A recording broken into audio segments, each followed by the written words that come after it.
Hey there, Rob. Jay Ayala of TopCon here.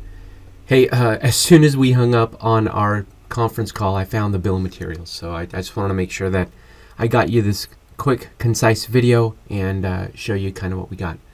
All right, so I'm looking at this Plant 3D project.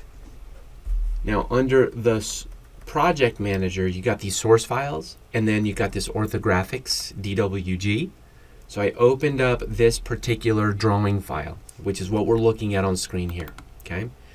And you're gonna notice at the top of the screen up here, so some things had changed since the last time I really got into this. Specifically, the contextual tabs. The contextual tabs are these that highlight in blue or green or whatever color up at the top of the screen. So I clicked on Ortho View, and look at what shows up right here in my Ortho View contextual tab, Bill of Materials. So let me go to my table setup, and what we've got here are different types of piping. We've got equipment bill of materials. We've got all these different styles, and you can set these up to be whatever you need, okay?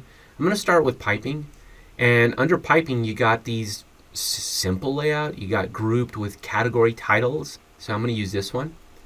You can go in and like dial all of this stuff in. If you needed to add a column, for example, a custom parameter, custom property here, you would find your part number, port name, whatever, part family ID. You would add that in here, and now that would be a column that was listed. I don't have that one in yet, but you can imagine we take the time to add the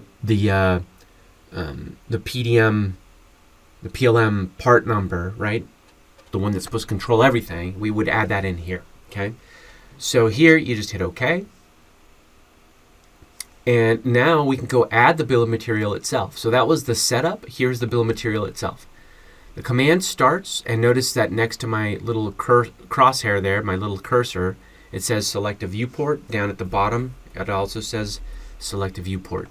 So I can just click on that guy, and now it's asking me to place my window where I want that.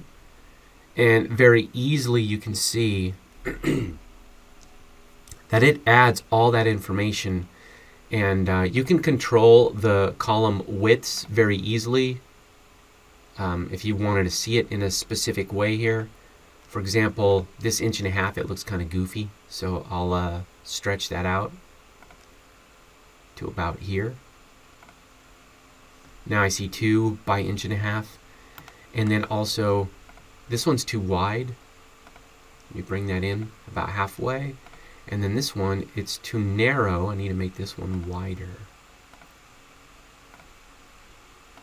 There we go, just a touch wider here. Good. All right. So at any time you can add more, whether it's piping, whether it's valves, whether it's fittings or equipment, and then you can update the bill of materials even after you've placed it. So right now it's kind of running silently in the background. It usually takes about 5 to 10 seconds. It's already done, and I just noticed that it shifted a little bit. So here I'm looking at this, and it says pipe up here, and then down below there's another grouped set area called fittings, so on and so forth. Right? If I zoom in down at the bottom, I can see I got OLETs, I got flanges, and it's all grouped based on how I set up earlier that particular bill of materials settings. So that's how we go in and extract the bill of materials easily. And to extract this, there's a couple of tools here. We can, where are you? Table style. Export, it's right there. It's in the middle of the POP0 export. And as you can see, here's a CSV. So pretty simple to add, maintain, and then export. I'm still working on an answer. Can these properties pull from something else? I'm still working on that. But as you can see here, pretty simple to go through and add a bill of materials in Plant 3D. Let me know if you have any more questions. Thanks, Rob.